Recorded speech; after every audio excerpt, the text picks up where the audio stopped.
اے لوگوں پھر تمہارے دل سخت ہوتے چلے گئے، پھر وہ پتھروں کے مانند سخت ہو گئے، بلکہ ان سے بھی زیادہ سخت، اس لیے کہ پتھروں میں تو وہ بھی ہوتے ہیں کہ جو اللہ کے خوف سے گر جاتے ہیں، پتھروں میں وہ بھی ہوتے ہیں کہ جو اللہ کی خشیت سے پھٹ جاتے ہیں، ان میں سے پانی بہ نکلتا ہے۔ پتھر تو اس طرح کے ہیں، لیکن انسان کا دل جب سخت ہو جائے، جب پتھر بن جائے، تو کوئی شے دنیا کی اس کی سختی کا مقابلہ نہیں کر سکتی۔ پہلے اس سختی کو نرم کریں گے، جیسے زمین ہے چٹیل زمین، اس زمین کے اندر ہل چلے گا تو بارش جو ہے فائدہ دے گی، اس کو آپ زمین کو نرم کرتے ہیں تاکہ وہ بارش کو جذب کرے، ورنہ چٹیل زمین ہے سخت، وہ پانی بہ جائے گا اور وہ زمین کے اندر جذب نہیں ہوگا۔ تو پہلا لفظ استعمال کیا موعظہ، یہ قرآن واعظ ہے، نصیحت ہے، دلوں کو نرم کرتا ہے، دلوں پر جو کرسٹ آ گیا ہے سخت اسے توڑتا ہے، اس میں ہل چلاتا ہے۔ پھر کیا کرتا ہے؟ پھر جب یہ جذب ہوتا ہے، شفاء لما فی الصدور، جو سینے کے روگ ہیں ان کے لیے شفا ہے۔ اب آپ غور کیجئے گا، علامہ اقبال نے انہی دو اعتبارات سے مسلمانوں کا مرثیہ کہا ہے کہ مسلمانوں نے اس قرآن کو نہ موعظہ کے لیے استعمال کیا اور نہ تزکیہ نفس کے لیے استعمال کیا، بلکہ اس کو تو صرف بنا لیا ہے وہ جان آسانی سے نکالنے کا نسخہ یا ایصال ثواب کا عادت۔ چنانچہ کہتے ہیں واعظ کے لیے واعظ دستاں زنو افسانہ بند، واعظ جو ہے ہمارے داستانے کہتے ہیں، افسانے کہتے ہیں، قصے کہتے ہیں، لطیفے کہتے ہیں، معنی او پست و حرف او بلند، اس کے بیان میں معنی تو ہوتے ہیں بہت ہی گھٹیا، نیچے کے، پست، الفاظ کا شکو ہوتا ہے، الفاظ بہت اونچے ہوتے ہیں۔ بس خطیب و دیلمی گفتار او با ضعیف و شاذ و مرسل کار او، سارا واعظ و نصیحت جو ہو رہا ہے وہ ضعیف حدیثوں کے ذریعے سے، ضعیف روایات بخاری کی ہو، مسلم کی ہو، ترمذی کی ہو، ابن ماجہ کی ہو۔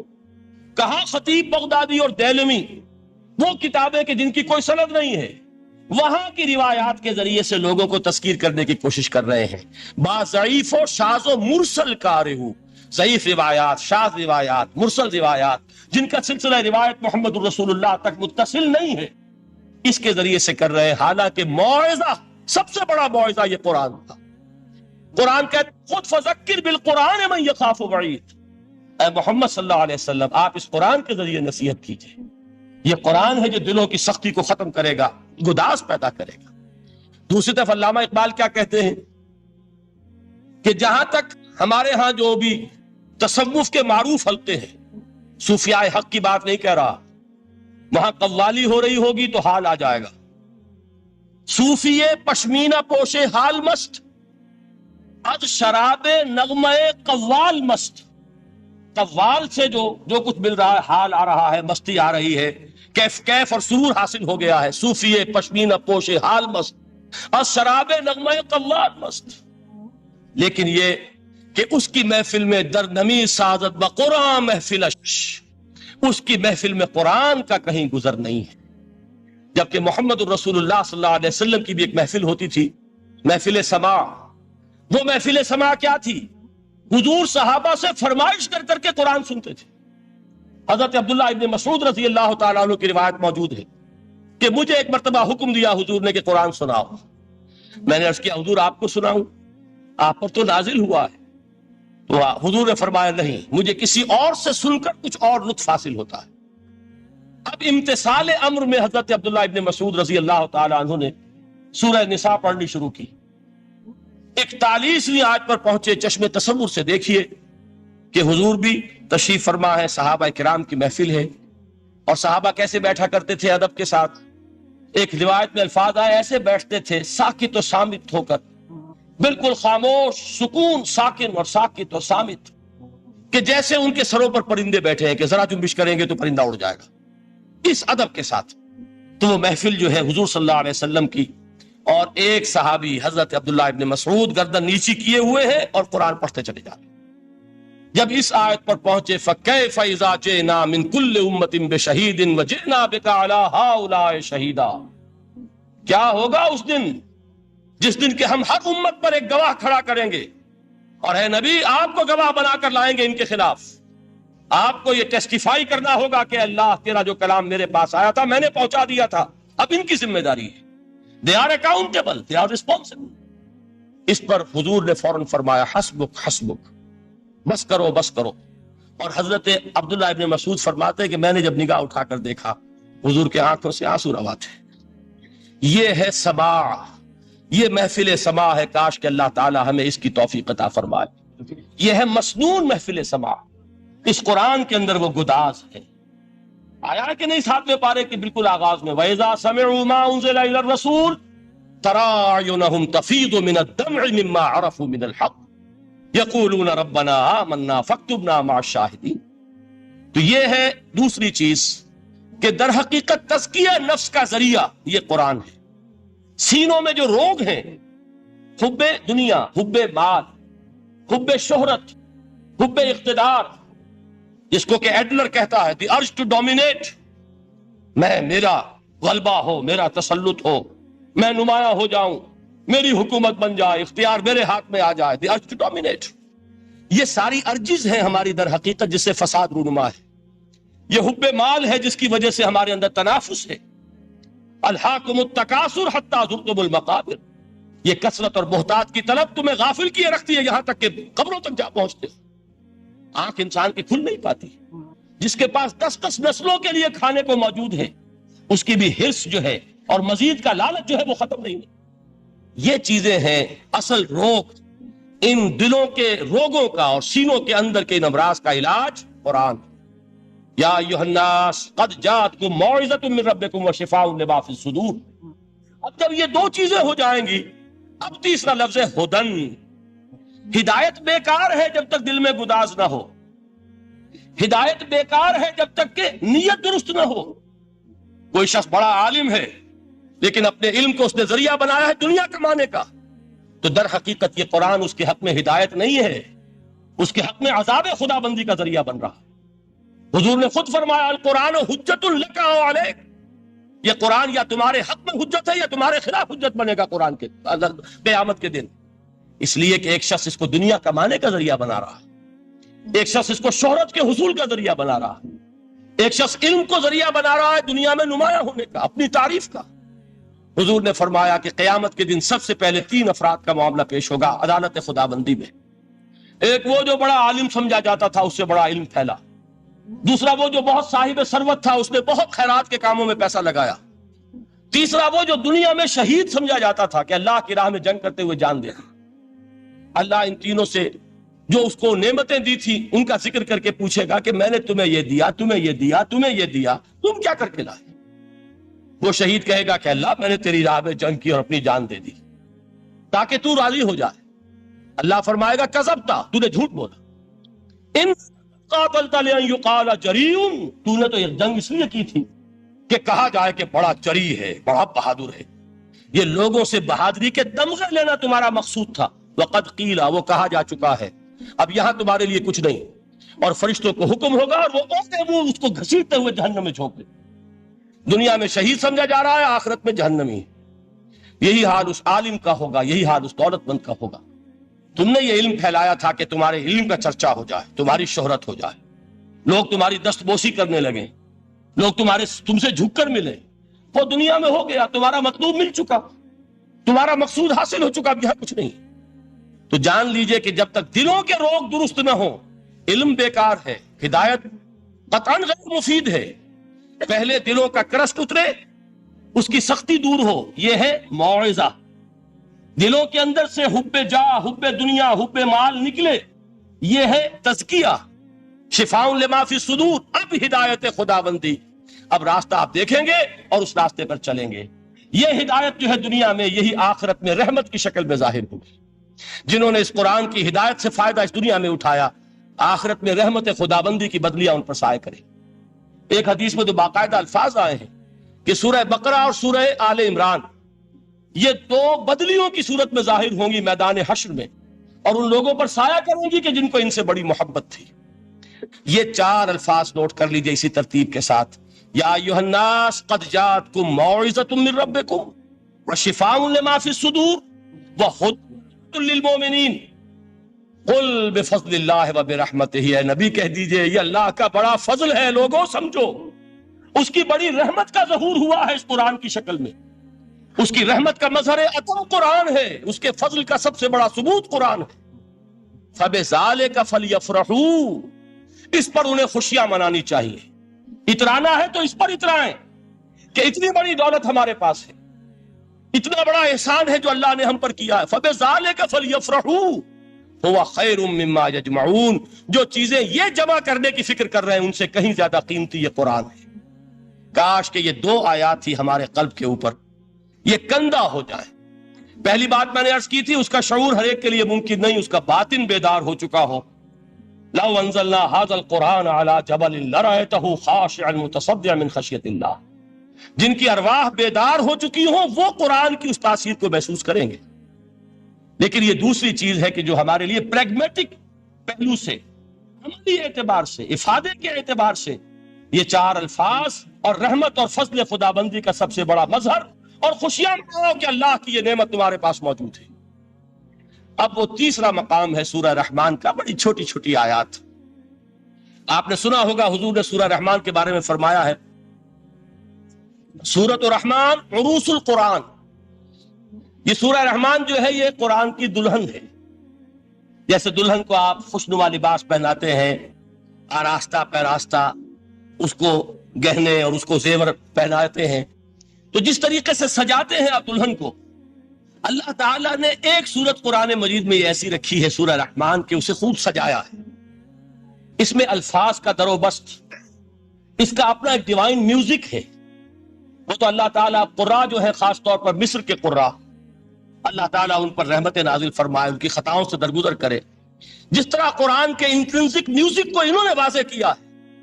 واقعہ یہ ہے کہ اگر یہ لوگ نہ ہوتے، شیخ عبد الباسط محمد عبد الصمد، شیخ محمود خلیل الحصری، یہ لوگ کہ جنہوں نے قرآن کے اس غنا، میوزک، یہ لفظ جو ہے آپ حیران نہ ہو کہ میں یہ کوئی شاید توہین کر رہا ہوں قرآن کی، حضور نے یہ لفظ استعمال کیا ہے، تغنو، اس قرآن کو اچھی سے اچھی خوش الحالی کے ساتھ پڑھو۔ من لم یتغن بالقرآن فلیس منا، جو قرآن کو بہتر سے بہتر انداز میں، اچھی سے اچھی آواز میں، خوش الحانی کے ساتھ پڑھنے کی کوشش نہیں کرتا، وہ ہم میں سے نہیں ہے۔ بلکہ ایک مرتبہ حضور رات کے وقت آپ گشت پر تھے اپنے ساتھیوں کے حالات معلوم کرنے کے لیے۔ حضرت ابو موسیٰ اشعری رضی اللہ تعالیٰ عنہ ایک صحابی ہیں، ان کے گھر کے پاس سے گزر ہوا، وہ رات کو تہجد پڑھ رہے تھے، کھڑے ہوئے کیف کے عالم میں قرآن تلاوت کر رہے ہیں۔ حضور کو بہت پسند آئی ان کی قرات، کافی دیر تک وہاں کھڑے سنتے رہے۔ اب انہیں کیا پتا کون سن رہا ہے۔ بالکل اسی طرح سمجھ لیجئے، ایک بات یاد آئی ہے، حضور فرماتے ہیں کہ جس طرح کان لگا کر اللہ قرآن کو سنتا، کسی چیز کو نہیں سنتا۔ ہمیں نظر نہیں آتا نا، ہمیں معلوم نہیں، ہم قرآن پڑھ رہے ہیں تو سننے والا کون ہے؟ سب سے زیادہ کان لگا کر خود اللہ۔ یہاں اس لیے مجھے یاد آیا کہ ابو موسیٰ اشعری کو کیا پتا تھا کہ کون سن رہا ہے۔ اپنی کیفیت میں نماز میں تہجد میں قرآن کی تلاوت کر رہے تھے، اور ظاہر بات ہے ان کے گھر ایکڑوں میں بنے ہوئے نہیں تھے، ایک ایک کمرہ، ایک ایک کوئی حجرہ، ایسے ہی تو گھر تھے نا صحابہ کے۔ لہذا حضور پاس سے گزرے، آواز آئی، کافی دیر سنتے رہے۔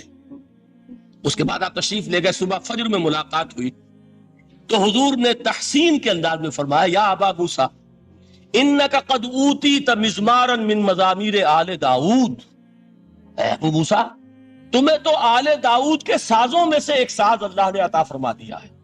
جس طرح حضرت داؤد، لہن داؤدی مشہور ہے کہ جب وہ پچھلے پہر رات کو حمد کے ترانے الاپتے تھے، قرآن میں ہے کہ پرندے شامل ہو جاتے تھے ساتھ، اور پہاڑ وجد میں آتے تھے، پہاڑ بھی ان کے ساتھ شریک ہوتے تھے۔ تو جس طرح کا اللہ نے ان کو لہن عطا فرمایا تھا، حضور نے تحسین کے انداز میں فرمایا ہے، ابو موسیٰ اشعری اللہ نے تمہیں بھی آل داؤد کے سازوں میں سے ایک ساز عطا فرمایا۔ بہرحال قرآن مجید کا جو یہ میوزک ہے، قرآن کے الفاظ کا جو حسن ہے، جہاں تک حسن معنوی ہے وہ تو ہر لفظ میں ہے، لیکن یہ حسن ظاہری، حسن صوتی، حسن لفظی، یہ اپنے کلائمیکس پر آپ کو نظر آئے گا سورہ رحمان میں۔ لیکن قرآن میں یہ سورت اس اعتبار سے بھی ممتاز ہے، اس کی 4 آیات پر ذرا توجہ کریں گے، عجیب حقائق سامنے آئیں گے۔ جہاں یہ قرآن مجید کے حسن صوت اور حسن لفظی کی معراج ہے، وہیں اس کی پہلی 4 آیات میں 4 چوٹی کی چیزوں کا ذکر ہے، سب سے اونچی چیزیں۔ پہلی آیت کیا ہے؟ الرحمن، ایک آیت ہو گئی۔ رحمان کیا ہے؟ اللہ کا نام ہے۔ کبھی آپ نے غور کیا اللہ کے ناموں میں سب سے پیارا نام کون سا ہوگا؟ رحمان. کیوں؟ اس کا مادہ کیا ہے؟ رحمت. ہمیں سب سے بڑھ کر جس چیز کی ضرورت ہے وہ کیا ہے؟ رحمت خداوندی. نام اچھی طرح سن لیجئے اس حضور کے قول کو. حضور فرماتے ہیں کوئی شخص جنت میں مجرد اپنے عمل کی بنیاد پر داخل نہیں ہو سکے گا جب تک کہ رحمت خداوندی دستگیری نہ کرے. کسی صحابی نے بڑی ہمت اور جرات کا ثبوت دیا کہ پوچھ لیا کیا حضور آپ بھی؟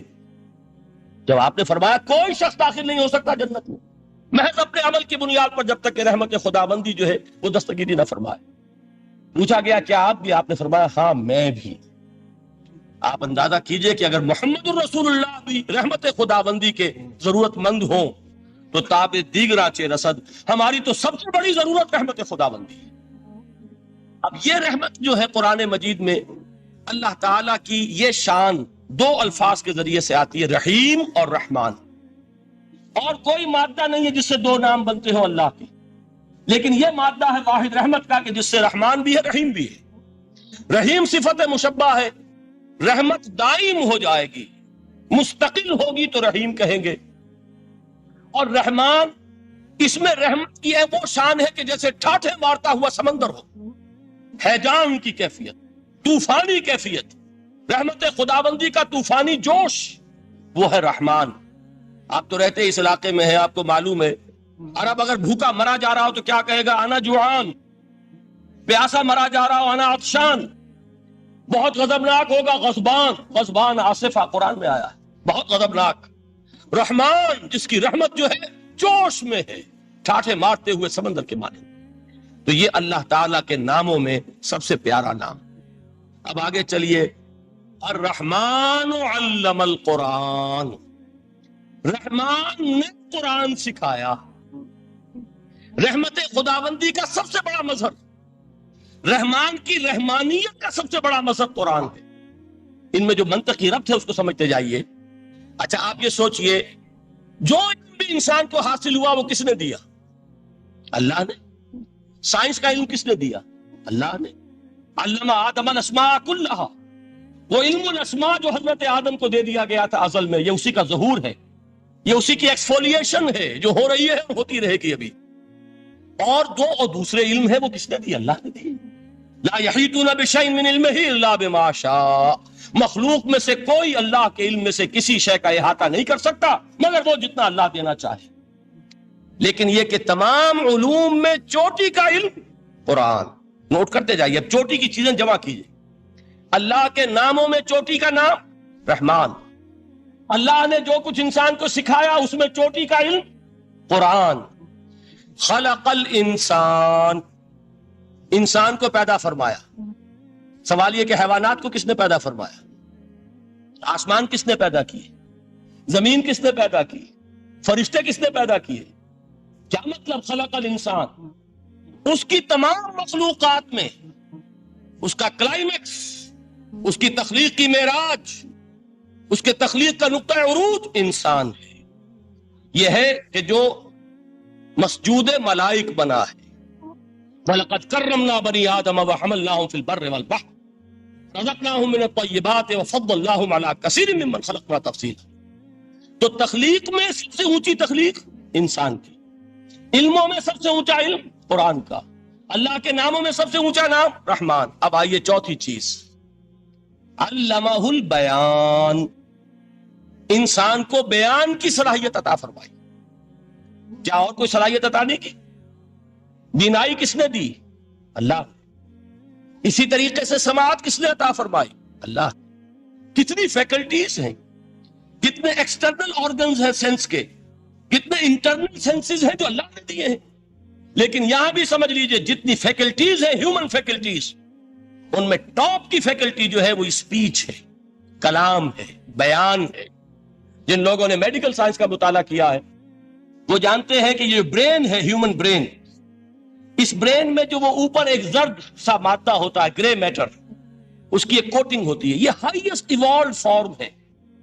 اور اس میں سب سے بڑا رقبہ جو ہے وہ اسپیچ سینٹر کہلاتا ہے. اسی لیے انسان کو حیوان ناطق کہتے ہیں. حیوان کے اور انسان کے مابین امتیاز قائم کیا گیا، نطق، گویائی، بولنا. اب یہ کیا چیز ہوئی؟ انسان کی صلاحیتوں میں سے سب سے اونچی صلاحیت، 4 آیتیں ہو گئی نا۔ اللہ کے ناموں میں سب سے چوٹی کا نام رحمان، اس نے جو علوم پیدا کیے ان میں چوٹی کا علم قرآن، اس نے جو مخلوقات پیدا فرمائی ان میں چوٹی کی مخلوق انسان، انسان کو جو صلاحیت اور استعدادات عطا فرمائی ان میں چوٹی کی استعداد بیان۔ جمع کیجئے نتیجہ کیا نکلے گا؟ وہ نتیجہ ایک حدیث نبوی کی شکل میں سامنے آتا ہے۔ پہلی حدیث میں نے یہی پڑھی تھی، اس کے راوی کون ہے؟ عثمان ابن عفان۔ میں حیران ہوتا ہوں وہ قافیہ یہاں بھی موجود ہے، رحمان قرآن، بیان انسان، عثمان عفان، باپ کا نام بھی اسی وزن پر ہے، عثمان ابن عفان۔ عن عثمان ابن عفان رضی اللہ تعالی عنہ قال قال رسول اللہ صلی اللہ علیہ وسلم، حضرت عثمان شہید مظلوم ذو النورین رضی اللہ تعالی عنہ فرماتے ہیں کہ اللہ کے رسول صلی اللہ علیہ وسلم نے فرمایا، خیرکم من تعلم القرآن وعلمہ، تم میں سے بہترین وہ ہے جو قرآن سیکھے اور سکھائے۔ قوت بیان جو تمہاری فیکلٹی ہے، اس کا استعمال کسی گھٹیا کام کے لیے نہیں ہونا چاہیے۔ دیکھیے اردو میں محاورہ ہے کہ توپ سے مکھی نہیں ماری جاتی، توپ بنائی گئی ہے کسی بڑی شے کے لیے، مکھی مارنے کے لیے توپ استعمال نہیں ہوتی۔ یہ قوت بیان جو ہے، جو ٹاپ موسٹ فیکلٹی ہے ہیومن جو فیکلٹیز ہیں ان میں سے، اس کا استعمال بھی ٹاپ موسٹ ہونا چاہیے۔ قرآن کو بیان کرو، وہ جیسے کہ علامہ اقبال نے کہا ہے، بلکہ غالباً ان کے قبر پر آس پاس جو اشعار لکھے ہوئے ان میں سے ایک یہ بھی ہے، اگر یک قطرہ خونداری اگر مشتے پرے داری بیابامن تو آموزم طریق شاہ بازی را، اگر تمہارے اندر ایک قطرہ بھی خون کا ہے اور مٹھی بھر بھی پر اگر اللہ نے دیے ہیں تو میرے پاس آؤ کہ میں تمہیں شہبازی کے طریقے سکھاؤں۔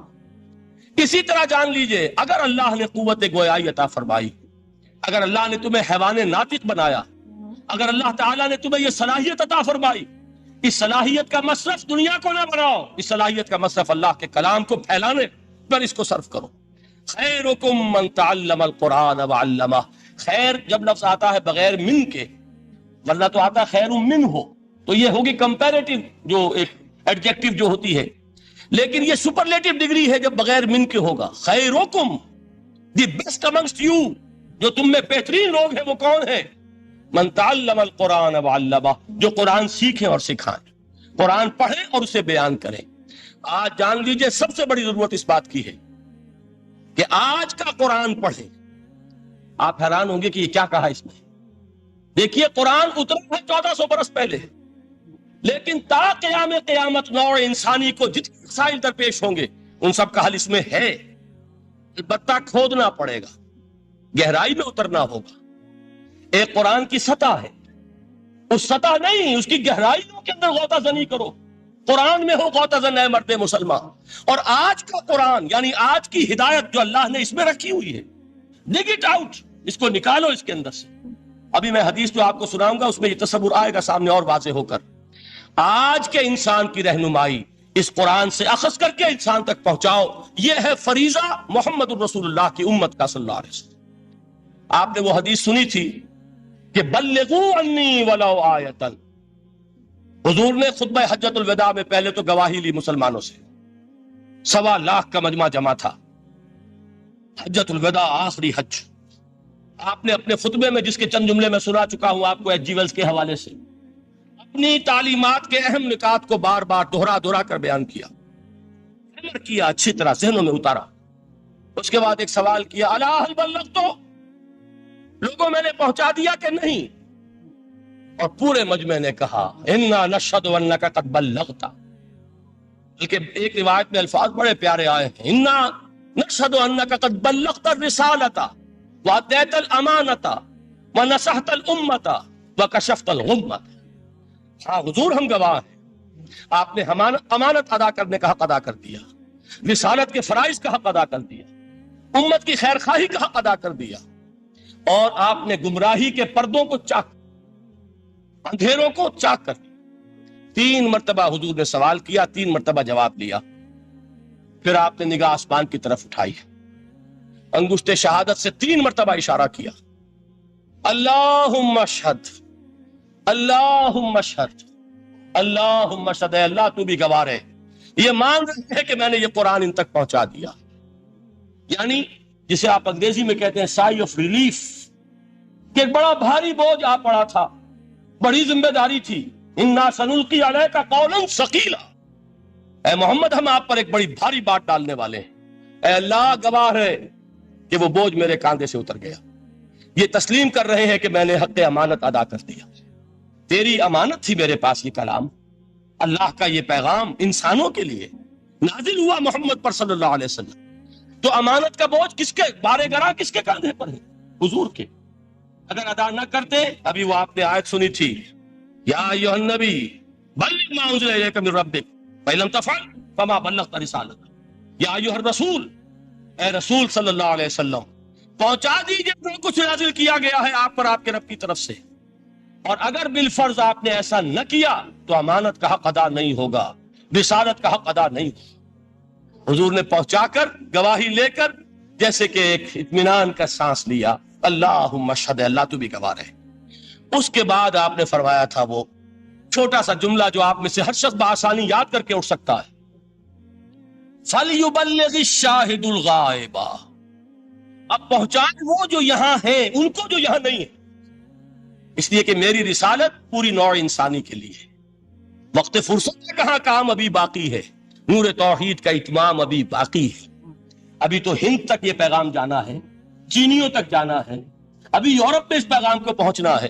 دی اذانیں کبھی یورپ کے کلیساؤں میں، کبھی افریقہ کے تپتے ہوئے صحراؤں میں. یہ کون کرے گا؟ اے امت محمد، یہ ذمہ داری اب تمہاری ہے صلی اللہ علیہ وسلم.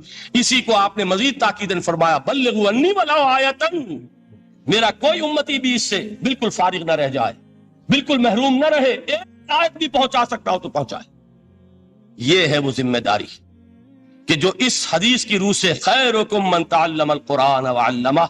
ایک ہوتا ہے ذمہ داری کو ایک بوجھ کی حیثیت سے، ایک فرض کی حیثیت سے بیان کرنا. یہاں ہے تشویق اور ترغیب کا انداز. کون نہیں چاہتا کہ میں بہتر سے بہتر کیریئر اختیار کروں؟ کون نہیں چاہتا کہ میری زندگی اعلیٰ سے اعلیٰ ہو؟ کون نہیں چاہتا کہ میرا وقت جو ہے اس کی بڑی سے بڑی قیمت مجھے ملے؟ کاش کہ ہمیں معلوم ہوتا کہ قرآن کا سیکھنا اور سکھانا کتنا اعلیٰ کیریئر ہے. کاش کہ ہمیں معلوم ہوتا کہ قرآن کی تبلیغ اور دعوت، اس میں جو گزر رہا ہے وہ کتنا قیمتی ہو گیا ہے، اس کا کتنا بڑا جو ثواب اللہ کے ہاں ملنا ہے. تو خیرکم من تعلم القرآن وعلمہ، تم میں سے بہترین لوگ وہ ہیں جو قرآن سیکھیں اور سکھائیں. دوسری حدیث حضرت عمر سے مروی ہے رضی اللہ تعالیٰ عنہ. یہ پہلی روایت متفق علیہ تھی، بخاری اور مسلم دونوں میں موجود ہے. دوسری روایت صحیح مسلم کی ہے.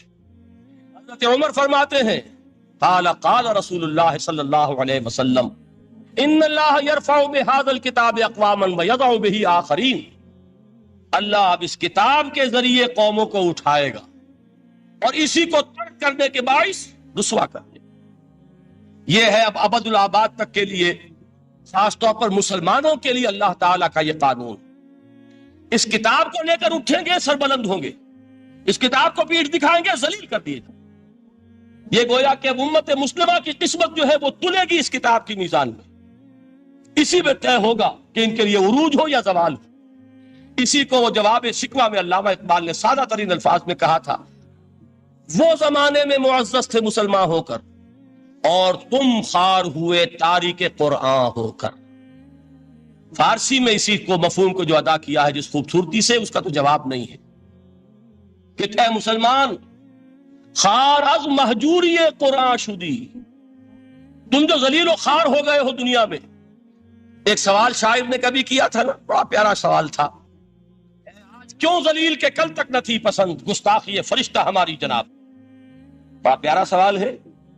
جواب علامہ اقبال دے رہے ہیں، خار از مہجوری قرآن شدی، قرآن سے لا تعلق ہونے کی بنیاد پر تم ذلیل و رسوا ہوئے.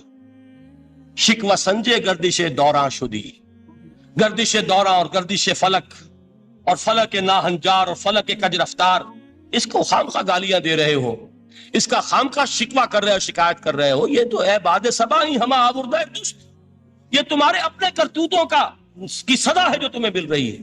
تم نے قرآن کو پیٹھ دکھائی، تم ذلیل و رسوا کر دیے.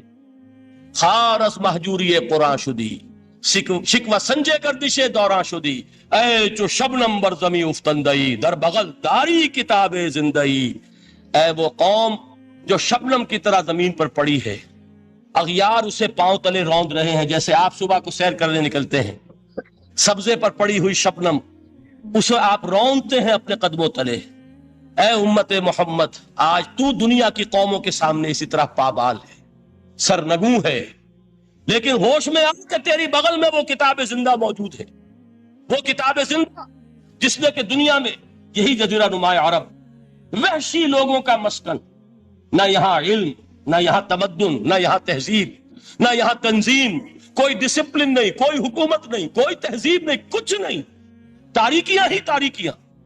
یہی کتاب تھی جس نے اسے منور کیا، یہی کتاب تھی جس نے دنیا کا امام بنایا، یہی کتاب تھی جس نے دنیا کا معلم بنایا، یہ کتاب تھی جس نے نئے نئے علوم ایجاد کرنے سکھائے، یہ کتاب تھی جس کی بدولت یہی عرب تھے جنہوں نے یونان کے فلسفے اور سائنس کو جو مر چکے تھے انہیں زندہ کیا، ان میں نئی چیزوں کا اضافہ کیا اور اسپین کی یونیورسٹیوں کے ذریعے سے یورپ تک دوبارہ پہنچا دیا۔ یہ وہ کتاب ہے، در بغل داری کتاب زندئی۔ اقبال نے کیسے کیسے شکوے کہے ہیں، اسی قرآن میں ہے اب تر کے جہاں کی تعلیم، جس نے مومن کو بنایا مہو پرویں کا امیر۔ اس قرآن کو لے کر مسلمان نکلا ہے، ایک ہاتھ میں قرآن، ایک میں تلوار۔ برا نہ مانیے قرآن تلوار کا نام بھی آپ اپولوجیٹک انداز میں نہ لیا کریں۔ انقلاب کی تکمیل تلوار سے ہوتی ہے، انقلاب کی تمہید کسی کتاب سے ہوتی ہے، اچھی طرح جان لیجیے۔ کبھی انقلاب صرف کتاب سے نہیں آیا، کتاب سے ذہن بدلتے ہیں، کتاب سے فکر بدلتی ہے، کتاب سے سوچ بدلتی ہے، کتاب سے ایک جماعت تیار ہوتی ہے، ایک قوت تیار ہوتی ہے۔ وہ 313 جو میدان بدر میں تھے وہ قرآن کا اعجاز کا ظہور تھے، لیکن ان کے ہاتھوں میں تلوار آئی ہے، ہم اسے ڈینائی نہیں کریں گے کہ در حقیقت انقلاب محمدی کی تکمیل میں یقیناً تلوار کا حصہ، لیکن یہ تلوار ہاتھ میں لینے والے آتے کہاں سے اگر قرآن کے ذریعے سے محمد الرسول اللہ نے وہ جماعت تیار نہ کی ہوتی، وہ کام کیا ہے، یتلو علیہم آیاتہ ویزکیہم ویعلمہم الکتاب والحکمہ، وہ سارا عمل قرآن کے گرد گھوم رہا جس سے وہ جماعت تیار ہوئی۔ اور پھر اقبال نے اس کو بھی 2 جملوں کے اندر ادا کر دیا، ایک شعر کے 2 مصرے، با نشہ درویشی در ساز و دمادم زن، جو پختہ شوی خدرا بر سلطنت جم زن۔ پہلے ہے وہ نشہ درویشی، وہ فقر، وہ صحابہ کرام کے وہ راتوں کو اللہ کے سامنے کھڑے رہنا، وہ تزکیہ نفس، وہ موعظہ قرآنی، وہ تزکیہ جو قرآن کے ذریعے سے ہو رہا تھا 13 برس تک ہوا۔ اب جب ایک جماعت تیار ہو گئی، ایک قوت وجود میں آئی، تو اب اس قوت کو محمد رسول اللہ نے باطل کے نظام پر دل مارا، ٹکرایا۔ بانشہ درویشی در ساز و دمادم زن، چوں پختہ شوی پر سلطنت جم زن۔ تبھی وہ انقلاب آیا، جاء الحق وزہق الباطل ان الباطل کان زہوقا۔ تو اللہ تعالیٰ اس کتاب کو اب میزان بنا چکے ہیں، وبالحق انزلناہ وبالحق نزل، یہ قرآن کے ساتھ نازل ہوا ہے، فیصلہ کن کتاب ہے۔ انہ لقول فصل وما هو بالحزل، یہ قول فصل ہے، حزل نہیں ہے، کسی شاعر کی شاعری نہیں ہے کہ آپ نے تحسین کی تو کیا اور نہ کی تو کیا۔ یہ کتاب وہ ہے کہ اگر مانو گے تو مہو پرویں کا امیر بنو گے، اور اگر اس کو پیٹھ دکھائے رکھو گے جیسے دکھائی تم نے تو ذلیل کر دیے جاؤ گے، رسوا کر دیے جاؤ گے، جیسے کہ آج کم سے کم 300 برس سے پوری دنیا میں مسلمان ذلیل اور خوار ہیں۔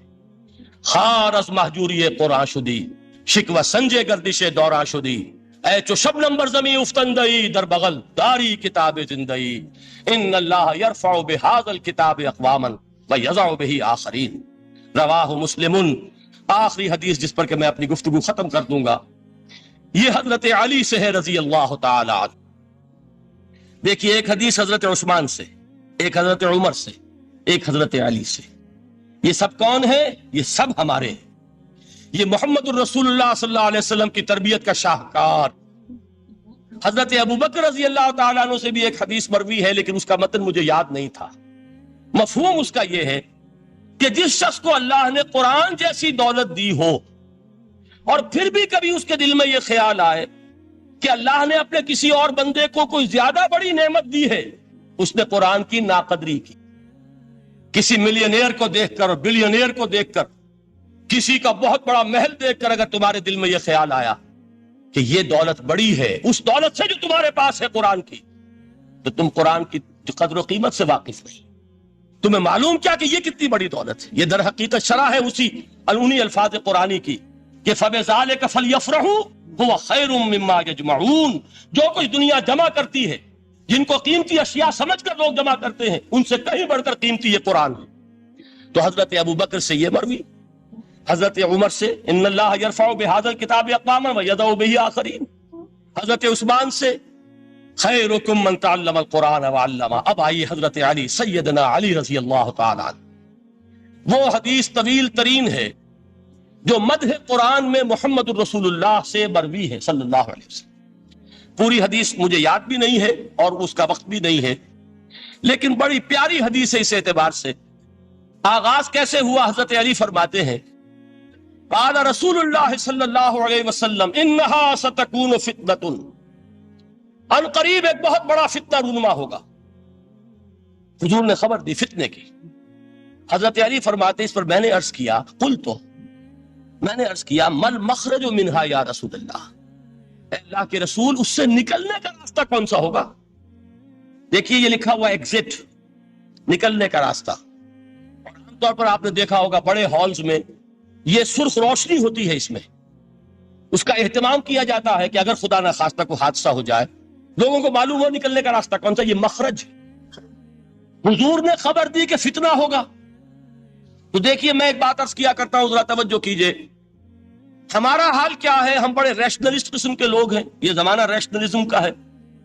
اگر ہم ہوتے تو کیا پوچھتے؟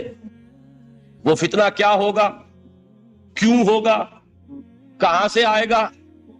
ہمارے سوال یہ ہوتے، کب آئے گا، کیوں، کہاں، کب، کیسے؟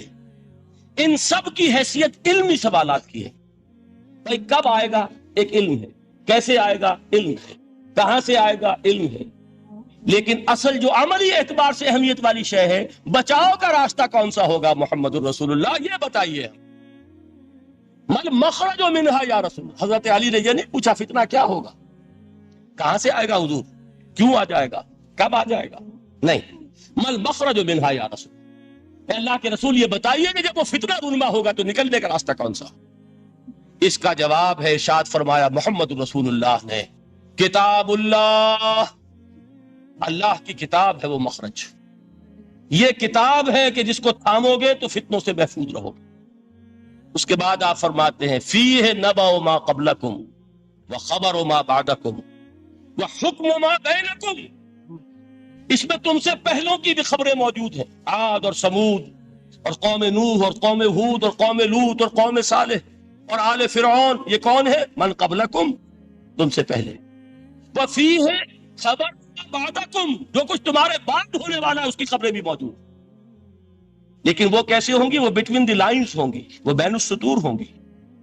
ان کے لیے انسان کو، آپ کو معلوم ہے ایک عبارت میں سطور ہوتی ہے اور ایک درمیان میں ہوتا ہے، ان کے کچھ لکھا ہوا نہیں ہوتا۔ You have to read between the lines۔ قرآن میں بعد میں ہونے والے حالات بھی درج ہیں، لیکن اس طرح نہیں جیسے کہ پچھلے حالات درج ہیں۔ اس کے لیے ذرا ان ڈیپتھ پونڈرنگ اوور، غور و فکر اور تدبر کی ضرورت ہوگی۔ وَحُکْمُ مَا بَيْنَكُمْ، اور جتنا اختلافات تمہارے اندر پیدا ہوں گے تا قیام قیامت، ان سب کا فیصلہ بھی اس کتاب میں موجود ہے۔ وَهُوَ حَبْلُ اللَّهِ الْمَتِينُ وَهُوَ الذِّكْرُ الْحَكِيمُ، یہی تو ہے وَهُوَ الصِّرَاطُ الْمُسْتَقِيمُ، سیدھا راستہ اور کون سا؟ یہ قرآن تو ہے۔ رکعت میں کہتے ہو اهْدِنَا الصِّرَاطَ الْمُسْتَقِيمُ، اور قرآن دیا ہوا ہے اس پر غور نہیں کرتے۔ عجیب تماشا ہے ہمارا، نماز کی ہر رکعت میں اهْدِنَا الصِّرَاطَ الْمُسْتَقِيمُ، اور حضور فرمایا وَهُوَ الصِّرَاطُ الْمُسْتَقِيمُ، صراط مستقیم یہ قرآن ہی تو ہے، ذکر الحکیم یہ قرآن ہی تو ہے، وَهُوَ حَبْلُ اللَّهِ الْمَتِينُ، اور یہی ہے اللہ کی مضبوط رسی۔ اپنے قاری صاحب سے وہ آیات سنی سورہ آل عمران کی، وَاعْتَصِمُوا بِحَبْلِ اللَّهِ جَمِيعًا وَلَا تَفَرَّقُوا، اللہ کی رسی کو مضبوطی سے مل جل کر تھامو اور تفرقے میں مبتلا نہ ہو۔ تفرقہ ہوگا تو کیا ہوگا؟ تمہاری ہوا اکھڑ جائے گی۔ آج آپ کو معلوم ہے دول عرب یہ یکجا ہو جائیں، ایک دن کے لیے اسرائیل قائم نہیں رہ سکتا، امریکہ نے، امریکہ کا باپ اسے قائم نہیں رکھ سکتا۔ اگر امت عرب ہی جمع ہو جائے، عالم اسلام تو بڑی شے ہے، جو وسائل ان کے پاس ہیں، جو اللہ تعالیٰ نے ان کو نعمتیں عطا فرمائی، لیکن افتراق، انتشار، اختلاف، جتھے بندی، گروہ بندی، دھڑے بندی، اس نے اسرائیل کا خنجر ان کے سینے میں پیوست کیا، اس لیے کہ فَتَذْهَبَ رِيحُكُمْ، اگر تم اختلاف کرو گے تو تمہاری ہوا اکھڑ جائے گی، آج وہ ہوا اکھڑ چکی ہے۔ تو فرمایا وَاعْتَصِمُوا بِحَبْلِ اللَّهِ جَمِيعًا وَلَا تَفَرَّقُوا، اللہ کی رسی کو مضبوطی کے ساتھ مل جل کر تھامو اور تفرقے میں مت پڑو۔ حضور فرما رہے ہیں وہ اللہ کی رسی کون سی؟ ہوا حبل اللہ المتین، یہی قرآن ہے اللہ کی مضبوط رسی۔ علامہ اقبال نے کیا خوب کہا ہے، علامہ اقبال نے قرآن اور حدیث کے حقائق کو جس طریقے سے اشعار کا جامع پہنایا ہے، وہ تو خود کہتے ہیں گوہر دریائے قرآن سفتام، میں نے قرآن مجید کے دریا سے موتی نکال کر اپنے اشعار کے اندر میں نے چن دیے، میرا کام اور کچھ نہیں ہے۔ موتی کوئی بھی غواص پیدا نہیں کرتا، دریا کی گہرائی سے نکال لاتا ہے۔ یہ میری حکمت نہیں ہے جو میرے اشعار میں ہے، یہ میں نے قرآن مجید کے دریا میں غوطہ زنی کر کے اس سے یہ موتی نکالی۔ گوہر دریائے قرآن سفتام۔ اب دیکھیے اسی حدیث کے اس ٹکڑے کو کیسے شعر میں لائے ہیں۔ از یک آئینی مسلمان زندہ است، پیکرے ملت سے قرآن زندہ ہست۔ مسلمان کی زندگی تو ایک آئین کے بدولت ہے، یہ آئین قرآن، جو کہا تھا کبھی قائد اعظم مرحوم نے جب پوچھا گیا تھا کہ آپ کے پاکستان کا دستور کیا ہوگا، کیا فرمایا تھا یاد کیجئے کہ ہمیں کسی نئے دستور کی ضرورت نہیں، ہمارا دستور 1400 برس پہلے طے ہو چکا ہے۔ یہ ہماری بدقسمتی ہے جو کچھ کہا تھا قائد اعظم نے کہ God has given us a golden opportunity to prove our worth as architects of a new state and let it not be said that we didn't prove equal to the task۔ میں معذرت کے ساتھ عرض کروں گا حضرت کہ واقعہ یہ ہے کہ ہم اس کے ایکول ٹو دی ٹاسک ثابت نہیں ہوئے۔ قائد اعظم کا دیا ہوا پاکستان آج دنیا میں موجود نہیں ہے، اس کا ایک حصہ اپنے نام سے دستبردار ہو کر بنگلہ دیش بن چکا ہے، اس نے اپنی تاریخ کو خیر بات کہہ دیا، حالانکہ مسلم لیگ کی جنم بھومی ڈھاکہ ہے، 1906 میں ڈھاکہ میں مسلم لیگ نے جنم لیا۔ وہ صرف ہم سے علیحدہ ہوتا یا اکیلا صدمہ ہوتا، لیکن یہ کہ اس نے جب نام بدلا ہے، در حقیقت اس نے اپنے تاریخ سے، اپنے پس منظر سے استعفیٰ دیا۔ یہ ہمارا دوہرا ہمارے لیے صدمے کی بات ہے۔ کیا 2 یمن موجود نہیں ہے؟ ان میں سے کوئی ایک بھی اپنا نام چھوڑنے کو تیار ہوگا؟ کیا 2 جرمنی دنیا میں موجود نہیں ہے؟ کوئی ایک بھی ان میں سے اپنا نام چھوڑے گا؟ کیا 2 کوریا نہیں ہے؟ 2 ویتنام نہیں ہے؟ تو کیا 2 پاکستان نہیں ہو سکتے تھے؟ ہو سکتے تھے۔ میں یہ کہا کرتا ہوں کہ یہ گہرا صدمہ ہے علیحدگی، اور صدمہ ہے اور اس سے کہیں زیادہ بڑا کہ انہوں نے اپنا نام بدل دیا، اپنی آئیڈینٹی چینج کر دی، انہوں نے وہ نام اپنے ماتھے سے اتار کر خلیج بنگال کے اندر دبو دیا۔ یہ بہت بڑی سزا ہے جو ہمیں ملی ہے۔ کیوں ملی ہے؟ کہ ہم نے 25 برس تک اس جس کو کہا تھا کہ وہ ہمارا آئین ہے، اس کو آئین نہیں بنایا۔ ہم نے دنیا کے سامنے جھولیاں پساری، ہم نے طرح طرح کے نظاموں کو آزمایا، لیکن اس قرآن کی طرف پیش قدمی نہیں کی۔ اللہ تعالیٰ ڈھیل دیتا ہے لیکن سزا بھی بہت سخت ہوتی ہے۔ ان بطش ربک لشدید، وہ ہم پر کوڑا برسا ہے۔ تاریخ انسانی کی عظیم ترین شکستوں میں سے ایک شکست ہے کہ جو ہمارے ماتھے پر کلنک کے ٹیکے کی طرح موجود ہے۔ اللہ کرے کہ آئندہ یہ تاریخ اپنے آپ کو نہ دہرائے، لیکن میں عرض کر دیتا ہوں آپ سے، جو ہمارے لچھن ہیں، جو ہمارا طرز عمل ہے، جو ہمارے لیل و نہار ہیں، جو ہمارا انداز ہے، اللہ کے دین کا استہزاء اور تمسخر، جس طرح اللہ کے ساتھ مذاق ہم کر رہے ہیں، اس کا شاید اس سے بھی کہیں زیادہ برا نتیجہ نکلے۔ اللہ مجھے اور آپ کو اور ارض مقدس پاکستان کو اس انجام سے بچائے، لیکن اس کے لیے کام کرنا ہوگا۔ صرف کہنے سے بات نہیں بنے گی، کمر کسنی ہوگی، ہمت جو ہے پھر انسان کو اثر نو، ایک نئی تعمیر، ایک عزم، ایک ہاتھ میں قرآن اور ایک میں تلوار لے کر یہ امت پھر دوبارہ میدان میں آئے۔ بہرحال عرض یہ کرنا تھا، اقبال کہتا ہے از یک آئینی مسلمان زندہ است، پے کرے ملت سے قرآن زندہ ہست، ماں ہما خاک و دل آگاہ اوست، اعتصامش کن کہ حبل اللہ اوست۔ تامو اس کو مضبوطی کے ساتھ، حبل اللہ یہی قرآن، یہ یک آئینی اور پیکر قرآن کی زندگی، پیکر ملت کی زندگی جو ہے اس قرآن کی بدولت ہے۔ تو حضور نے کیا فرمایا؟ فتنے سے بچنے کا راستہ کون سا ہے؟ کتاب اللہ فیہ نبأ ما قبلکم وخبر ما بعدکم وحکم ما بینکم وہو الصراط المستقیم وہو حبل اللہ المتین وہو الذکر الحکیم۔ ایک 3 جملے اور سن لیجئے۔ هو الذی لا یشبع منہ العلماء ولا یخلق عن کثرت الرد. یہ قرآن وہ شے ہے جس سے اہل علم کبھی سیر نہ ہو سکیں گے. ولا تنقضی عجائبہ، اس کے عجائب کبھی ختم نہیں ہوں گے.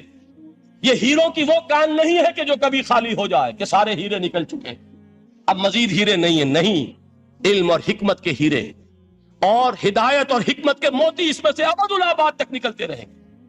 ضرورت صرف کھودنے کی ہے. میں نے وہ لفظ استعمال کیا تھا. آج کا قرآن کھودنا ہوگا. آج کی ہدایت اس قرآن سے نکالنی ہوگی. قرآن جب نازل ہوا آن دی سرفیس بالکل ظاہر وہ تھی اس کی ہدایت جو اس دور کے لیے ضروری تھی. ہمیشہ کی ہدایت اس کے اندر رکھ دی گئی ہے، اس میں مضمر ہے، اس میں چھپی ہوئی ہے. اس کے لیے تدبر کی ضرورت ہے. کتاب انزلناہ الیک مبارک لیدبروا آیاتہ ولیتذکر اولو الالباب. لوگ تدبر کریں، اس کی گہرائیوں کے اندر غوطہ زنی کریں. لا تنقضی عجائبہ، اس کے عجائب کبھی ختم نہیں ہوں گے.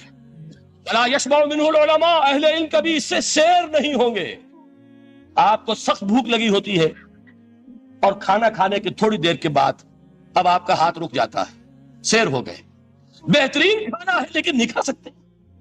اگر عام حالات میں وہ آتا تو کبھی نہ چھوڑتے، لیکن اب تو آپ کا میزبان کہہ رہا کچھ اور لیجیے، تناول فرمائیے ذرا. یہ بھائی نہیں، میں اب بھر چکا. یہ آپ کہتے ہیں کہ نہیں؟ حضور فرمایا یہ قرآن وہ شے نہیں ہے جس سے اہل علم کبھی سیر ہو سکے. ان کی پیاس بڑھتی چلی جائے، ان کے اندر quest of knowledge, search for wisdom بڑھتی چلی جائے. کبھی بھی انسان یہ محسوس نہیں کرے گا کہ مجھے جو لینا تھا میں لے چکا، بلکہ یہ کہ جیسے جیسے قدم آگے بڑھیں گے تہذیب کے، تمدن کے، علم کے، اتنے ہی قرآن جو ہے وہ آگے بڑھتا چلا جائے گا ہر دور کی رہنمائی کے لیے. لا تنقضی عجائبہ ولا یخلق عن کثرت الرد، بار بار کے پڑھنے سے اس پر بوسیدگی طاری نہیں ہوگی. دنیا کی اور کتابیں ہیں، ایک دفعہ پڑھ لیں گے، دو دفعہ پڑھ لیں گے، تین دفعہ پڑھ لیں گے، چار دفعہ پڑھ لیں گے، پھر جی نہیں چاہے. لیکن یہ کتاب وہ ہے. امام شافعی کا میں واقعہ آپ کو سناتا ہوں.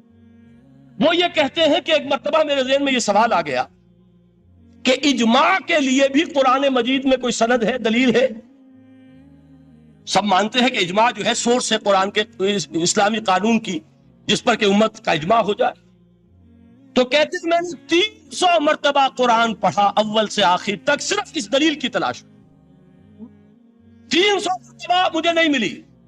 301ویں مرتبہ جب پڑھ رہا تھا مجھے روشنی مل گئی. وہ یبتغی غیر سبیل المومنین کے جو الفاظ آئے ہیں، نولہ ما تولی ونصلہ جہنم، جو کوئی شخص مسلمانوں کے راستے کو چھوڑ کر کوئی اور راستہ اختیار کرے گا ہم اسے اسی کے حوالے کر دیں گے اور جہنم میں پہنچا دیں گے. معلوم ہوا مسلمانوں کا جس پر اجماع ہو جائے اس کو بھی ایک سند حاصل ہے. یہ مسلمانوں کا مجمع علیہ ایک راستہ ہے، اس کو بھی ایک سند اور دلیل کی حیثیت حاصل ہے. اب آخری الفاظ جو میں نے پڑھ کر سنائے تھے شروع میں، 4 الفاظ ہیں چوٹی کے، وہ تو اللہ کرے کہ آپ یاد کریں. اس حدیث کا اختتام، ویسے حدیث بہت طویل ہے. قرآن مجید کی عظمت کا بیان محمد الرسول اللہ کی زبانی صلی اللہ علیہ وسلم، قدر گوہر شہادانت یا بدانت گوہری.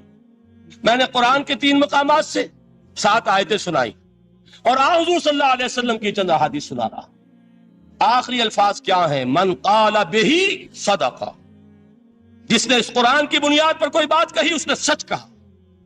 ومن حکم بہ عدل، جس نے اس قرآن کی بنیاد پر کوئی فیصلہ کیا اس نے عدل کیا.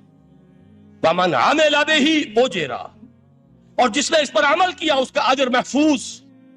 اور آخری ٹکڑا ومن دعا ہدی الی صراط مستقیم، جو اس کی طرف بلائے گا، اس قرآن کی طرف، کسی اور کو ہدایت ہو نہ ہو اس کی ہدایت گارنٹیڈ ہے. ہدی الی صراط مستقیم، یہ ماضی مجہول وہ ہے جو کوئی شے ہو چکی، جو اس قرآن کی طرف لوگوں کو بلائے گا اسے تو ہدایت نصیب ہو گئی صراط مستقیم کی طرف. اللہ تعالیٰ مجھے اور آپ کو اس بات کی توفیق دے، اس قرآن مجید کی عظمت کا انکشاف ہو ہم پر کسی ادنا سے ادنا درجے میں، اس درجے میں تو ہو جائے کہ پھر کسی اور چیز کے پڑھنے میں لذت محسوس نہ ہو. اگر یہ بھی نہیں ہے، اگر ڈائجسٹ پڑھنے میں زیادہ دلچسپی ہے اور شکاریات پڑھنے میں زیادہ دل لگتا ہے، اور اگر بھوت پریت کی کہانیاں، یہ بھی عجیب ہے انسان کا معاملہ، اچھے اچھے عقلاء اور اچھے اچھے بالغ لوگ وہ بھی اس قسم کی اوکلٹ چیزیں پڑھتے ہیں، تو معلوم ہوا کہ قرآن مجید سے شناسہ نہیں. قرآن سے تعارف نہیں ہوا، اس کے جمال و جلال سے کوئی حصہ نہیں ملا۔ اگر یہ ہو جائے کم سے کم، جیسے کہ کہا تھا انہوں نے، وہ جو سبع معلقہ کے شاعر ہیں آخری، اب عادل قرآن، کیا قرآن کی گنجائش ہے کہ اب میں شعر کہوں؟ اگر یہ حیثیت ہماری ہو جائے کہ قرآن کو پڑھنے کے بعد اب کسی اور شے کے پڑھنے میں لطف محسوس نہ ہو، جو چیز پڑھوں قرآن کو سمجھنے کے لیے پڑھیں، قرآن کے سمجھنے کے لیے۔ ظاہر بات ہے، میں ایک مثال دیا کرتا ہوں کہ آپ سمندر کے کنارے کھڑے ہیں، آپ سے تو بہت قریب ہے سمندر، لیکن آپ پانی لینا چاہتے ہیں تو اتنا ہی لیں گے جتنی بالٹی آپ کے پاس ہے۔ سمندر میں پانی کی کمی نہیں ہے، لیکن آپ کی بالٹی، پھول کھلے گلشن گلشن، لیکن اپنا اپنا دامن، گلشن میں پھول کی کمی نہیں ہے، میری جھولی چھوٹی ہے، کیا کروں؟ اگر آپ کا ظرف ذہنی چھوٹا ہے تو قرآن سے کتنا کچھ اس میں اڈھیل لیں گے۔ ظرف ذہنی وسیع ہونا چاہیے، آپ کے ذہن کے اندر وسعت ہو، اور یہ وسعت ذہن جو ہے یہ پیدا ہوتی ہے دوسرے علوم سے۔ آپ سائنس جتنی پڑھیں گے آپ کا ذہن وسیع سے وسیع تر ہوگا، فلسفہ جتنا پڑھیں گے ذہن وسیع سے وسیع تر ہوگا، منطق پڑھیے ذہن وسیع سے وسیع ہوگا، تیز ہوگا، شارپ ہو جائے گا۔ یہ ساری چیزیں در حقیقت پڑھنی چاہیے، کس لیے؟ ظرف ذہنی کو وسیع کرنے کے لیے، تاکہ اس میں قرآن مجید کے علم و حکمت کا زیادہ سے زیادہ حصہ ہم حاصل کر سکیں۔ اگر یہ بات ہو جائے، اور پھر خیرکم من تعلم القرآن وعلمہ، یہ تو ہوا قرآن سے حاصل کرنا۔ اب اس حاصل کرنے کے بعد اب اس کے بانٹنے والے بن جاؤ۔ سب سے بڑی دولت یہ ہے، لہذا سب سے بڑا سخی وہ ہے جو اس دولت کو بانٹ رہا ہو۔ انسان کا سب سے بڑا خادم وہ ہے جو ہدایت کے خزانے لٹا رہا ہو۔ یہ ہے سب سے بڑی خدمت خلق، یہ ہے سب سے بڑی سخاوت۔ خیرکم من تعلم القرآن وعلمہ، اللہم ربنا اجعلنا منہم، اللہم ربنا اجعلنا منہم۔ اللہ، اب آخری الفاظ جو میں نے پڑھ کر سنائے تھے شروع میں، 4 الفاظ ہیں چوٹی کے، وہ تو اللہ کرے کہ آپ یاد کریں اس حدیث کا اختتام۔ ویسے حدیث بہت طویل ہے، قرآن مجید کی عظمت کا بیان محمد الرسول اللہ کی زبانی صلی اللہ علیہ وسلم، قدر گوہر شہادانت یا بدانت گوہری۔ میں نے قرآن کے 3 مقامات سے 7 آیتیں سنائی، اور حضور صلی اللہ علیہ وسلم کی چند احادیث سنا رہا۔ آخری الفاظ کیا ہیں؟ من قال بہ صدق، جس نے اس قرآن کی بنیاد پر کوئی بات کہی اس نے سچ کہا۔ ومن حکم بہ عدل، جس نے اس قرآن کی بنیاد پر کوئی فیصلہ کیا اس نے عدل کیا۔ ومن عمل بہ اجر، اور جس نے اس پر عمل کیا اس کا اجر محفوظ۔ اور آخری ٹکڑا، ومن دعا ہدی الی صراط مستقیم، جو اس کی طرف بلائے گا، اس قرآن کی طرف، کسی اور کو ہدایت ہو نہ ہو، اس کی ہدایت گارنٹیڈ ہے، ہدی الی صراط مستقیم۔